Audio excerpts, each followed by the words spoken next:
If we want to stay here forever, he's not going to do anything. But what he does is, he makes this material world an uncomfortable place. He puts so many obstacles in the way of our material enjoyment. And so we encounter so many inconveniences, so many unexpected problems, losses. We have this great plan, we think it's really going to work, and then we come around the corner and oops, the whole thing blows up. We're not so intelligent. Our intelligence is very limited. And then, of course, we have to change the body periodically. And that just throws a monkey wrench into our whole program, doesn't it? So, in the material world, there's always some obstacle, some limitation, some imperfection, some problem that gets in the way of our enjoyment. But in the spiritual world, there are no such obstacles because Krishna is transcendental and he has everything and he's the source of everything. He has unlimited potency, unlimited energy. So he is not acting out of desire. He is acting only out of love. So if we repose our loving energy in Krishna alone, Sarva dharman parityajya mam ekam sharanam vraja, Krishna said. Give up all other varieties of religion and just surrender unto me. He said, I will protect you. Aham tvang sarva papebhyo mokshayashyami. I will remove all the sinful reactions. Masucha. Don't worry. See? So if we trust Krishna, if we understand Krishna's attitude, Krishna's character, that when we approach him and we try our best, even though it's imperfect, even though it's limited, even though we make so many offenses and so on, if we just try to satisfy him a little bit, sincerely from the heart, then we automatically get his affection, his love, and he takes care of us in so many ways. This is our experience. So try this process, karma yoga. We're all conditioned to working for some material result. I do this work, and then I get some result. We go to work, and then we get paid. Or I go to the marketplace, and I sell something, and I get money for it. We're all conditioned like that because that's how the material world works. So when we hear something like, well, you should try this karma yoga, we become skeptical and we think, well, this is just an excuse to be controlled by some religious process, or this is just an excuse to serve some organization, some religion. But we're not talking like that.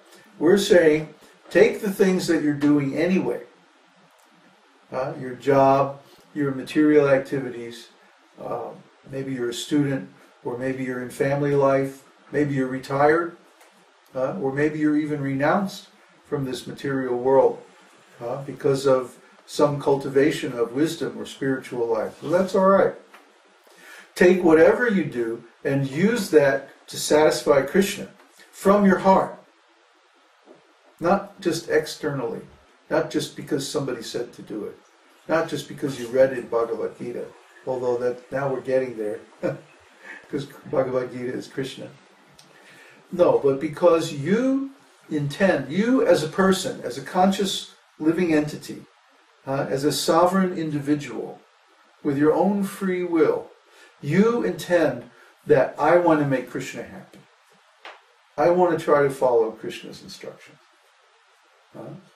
And if you act from that intention and offer the results of your activity to Krishna in his service, then I guarantee everything in your life is going to start to go 200% better. This is immediate too. It's not like you have to wait for it. It's not like, you wait till the end of the year, then you file your taxes. No. Krishna is situated within our heart as the Supersoul. So as soon as we begin to serve Him, as soon as we begin to please Him with a real intention, He reciprocates. He knows everything that's going on. You can't hide anything from Him. It's useless to try. So simply serve Krishna sincerely and you will see immediately, you'll experience Krishna's reciprocation. And Krishna's reciprocation is better than anybody. I mean, we may think, oh, if this cute person over here likes us, then we'll get some happiness. So I'll do something nice, send flowers or something like that. And then, I'll get their affection and their love, and then I'll be happy. This is a nice plan. But like most material plans, it's actually very imperfect. And even if you get the result, it's always temporary. And it's full of flaws also.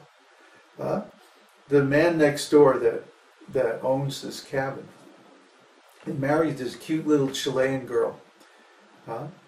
Very nice. But this morning, I heard her yelling.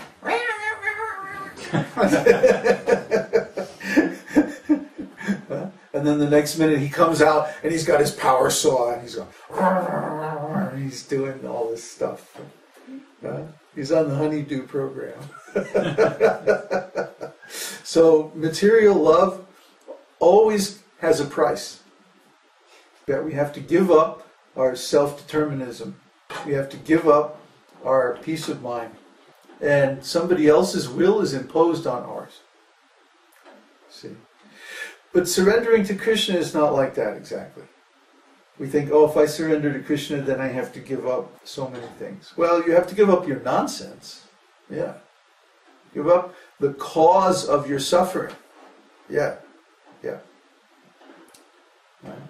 Just like we were talking about nectar of devotion. Nectar of devotion says the first thing that happens when you engage in devotional service is that you become happy.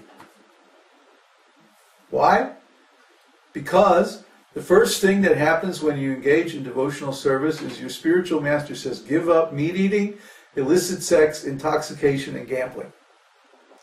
And these are the cause of your unhappiness. Try to understand. Karma. Karma means cause and effect. So if you're suffering now, it means in your previous life you did something nonsense that is causing you to suffer now. And if you continue doing nonsense in this life, then in the next life, you're going to be suffering. That's karma. So if you stop doing the things that cause suffering, then the suffering will stop. It's so simple. The thing is, people think by doing this sinful activity, then I'll enjoy. And that enjoyment will mitigate the suffering that I'm feeling. It will dilute the suffering. Just like if I have some nasty, dirty stains on the floor. Then I pour a bunch of water on the floor and scrub it. Maybe I'll dilute the stains. The nasty stuff is still there, but now it's diluted. I'll put some soap and some bleach, and I'll take the brush, and it becomes diluted. The dirt is still there. The grease, the stain, the stuff is still there, but now it's been diluted, and I can easily somehow wash it away, and it'll be tolerable. So people are thinking like that. But actually, that same activity that we think of as enjoyment is the cause of our suffering later on. In other words, it's bad karma. Vikarma. Vikarma means prohibited actions. Those things that should not be done. Those come under 4 classifications. Meat eating, illicit sex, gambling, and intoxication. Those 4 things cause all of our suffering. And as soon as we stop doing those things, then our suffering will stop too. maybe it won't stop right away. You know, just like if the fan is going and I unplug the fan, then it takes a little while for the momentum to gradually decrease. So similarly, the momentum of our karma, which is established by many, many lifetimes of nonsense activities, is going to take some time to decrease. But for sure, we have to stop committing those sinful activities before it's going to even reduce at all. Then, on top of that, if we perform devotional service to Krishna, the happiness that we get from interacting with Krishna, well, you just ask any of my disciples. Go on, post on the forum, or send them an email. You ask any of my disciples who are chanting 64 rounds.